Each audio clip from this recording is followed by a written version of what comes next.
शुरुआत इस वक्त की बड़ी खबर के साथ करेंगे जो राजधानी भोपाल से आ रही है। यहाँ मुख्यमंत्री डॉक्टर मोहन यादव इस समय एक्शन में दिखाई दे रहे हैं। आपको बता दें कि वन अधिकारियों से चर्चा करेंगे। बांधवगढ़ में हाथियों की मौत पर रिपोर्ट लेंगे सीएम। टाइगर रिजर्व में हो चुकी है 10 हाथियों की मौत। 1 नवंबर को सीएम ने बुलाई थी आपात बैठक। वन राज्य मंत्री की अगुवाई में भेजी थी टीम। 24 घंटे में सीएम ने रिपोर्ट देने के निर्देश दिए थे। ये इस वक्त की बड़ी खबर आपकी टीवी स्क्रीन पर आपको बता रहे हैं, जहां आपको बता दें कि 10 हाथियों की जान कैसे गई। 10 हाथियों की मौत, बांधवगढ़ टाइगर रिजर्व का ये मामला, जहां 10 जंगली हाथियों की मौत कैसे हुई, ये अभी तक एक बड़ा सवाल बना हुआ है। आपको बता दें कि 1 नवंबर को मुख्यमंत्री डॉक्टर मोहन यादव ने रिपोर्ट पेश करने के लिए कहा था वन मंत्री को, लेकिन अभी तक जो है वो रिपोर्ट नहीं पहुंची है और अब सीएम की सख्ती इस पर देखने को मिलेगी। आज सीएम विभागीय समीक्षा बैठक कर रहे हैं, जिसमें अधिकारियों से चर्चा कर रिपोर्ट मांगेंगे। चलिए, हमारे साथ इसी खबर पर अधिक बातचीत के लिए हमारे ब्यूरो हेड धर्मेंद्र सिंह जी जुड़ गए हैं। धर्मेंद्र जी, 10 जंगली हाथियों की मौत होना ये अपने आप में अभी भी एक बड़ा सवाल बना हुआ है, वो भी तब जब 1 तारीख को मुख्यमंत्री द्वारा ये निर्देश दिए गए थे कि जल्द से जल्द रिपोर्ट जो है वो सौंपी जाए बनाकर, लेकिन अभी तक रिपोर्ट नहीं पहुंच सकी। क्या ये पता चल सका है कि कैसे इन हाथियों की मौत हुई थी, या अभी तक सिर्फ रहस्य है? देखिए, बांधवगढ़ टाइगर रिजर्व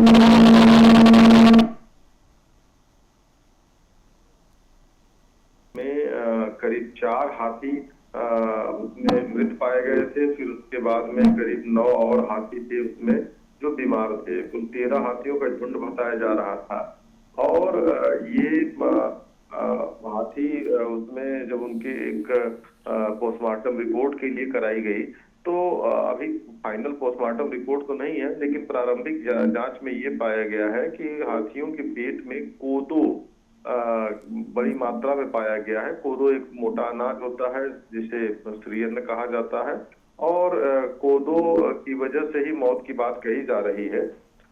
हालांकि एक बहुत बड़ा लापरवाही का मामला था, और इसी के चलते अगर देखा जाए तो मुख्यमंत्री भी गंभीर हैं। उन्होंने अपने आवास पर ही जो वन राज्य मंत्री हैं दिलीप अहिरवार, और जो अपर मुख्य सचिव वन है अशोक वर्णवाल सहित जो वन प्रमुख है असीम श्रीवास्तव, उनको उनके साथ बैठक की थी और इस मामले पे रिपोर्ट देने को कहा था, लेकिन अभी तक ये रिपोर्ट नहीं मिल सकी है।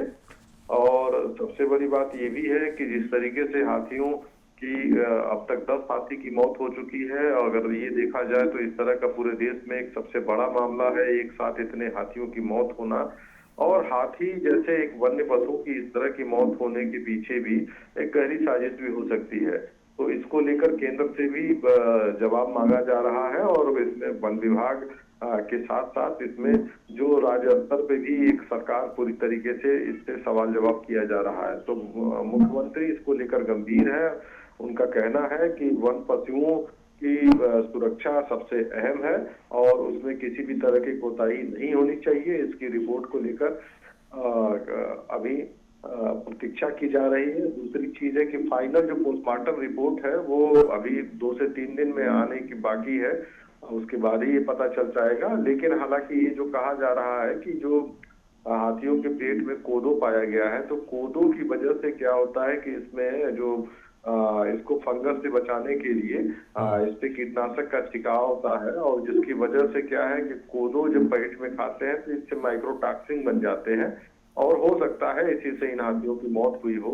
तो इसको लेकर भी एक अंदाजा लगाया जा रहा है। इसी वजह से वन विभाग के अधिकारियों ने जो जंगल के आसपास के क्षेत्र में जो इस तरह की फसल है उसको नष्ट करा दिया है। और वहीं दूसरी तरफ एक बड़ी घटना कल हुई है उमरिया जिले में, जहां पर हाथियों का तांडव भी देखने को मिला है, और हाथियों ने तांडव मचाया है, जिसमें 2 व्यक्तियों की कुचलकर मौत हो गई है और 2 अन्य घायल हुए हैं। तो ये माना जा रहा है कि ये उसी समूह के हाथी होंगे और वो गुस्से में इस तरह की घटनाएं कर रहे हैं।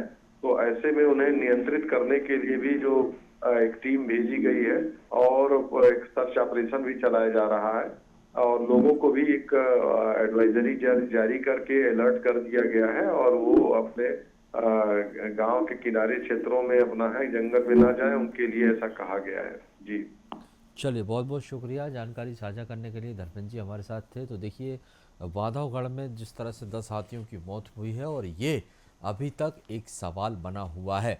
हालांकि इसकी विस्तार रिपोर्ट अभी आनी बाकी है और वहीं सीएम ने निर्देश दिए हैं रिपोर्ट सौंपे जाने के। वन मंत्री का ये कहना है कि रिपोर्ट आने से पहले किसी नतीजे पर पहुंचना ठीक नहीं, और यही वजह है कि अब इंतज़ार किया जा रहा है। और आज सीएम इसको लेकर बैठक भी ले रहे हैं और बैठक में अधिकारियों से 1 to 1 चर्चा करेंगे कि आखिर 10 हाथियों की मौत कैसे हुई है। सवाल की गुत्थी कैसे सुलझती है, देखना दिलचस्प होगा।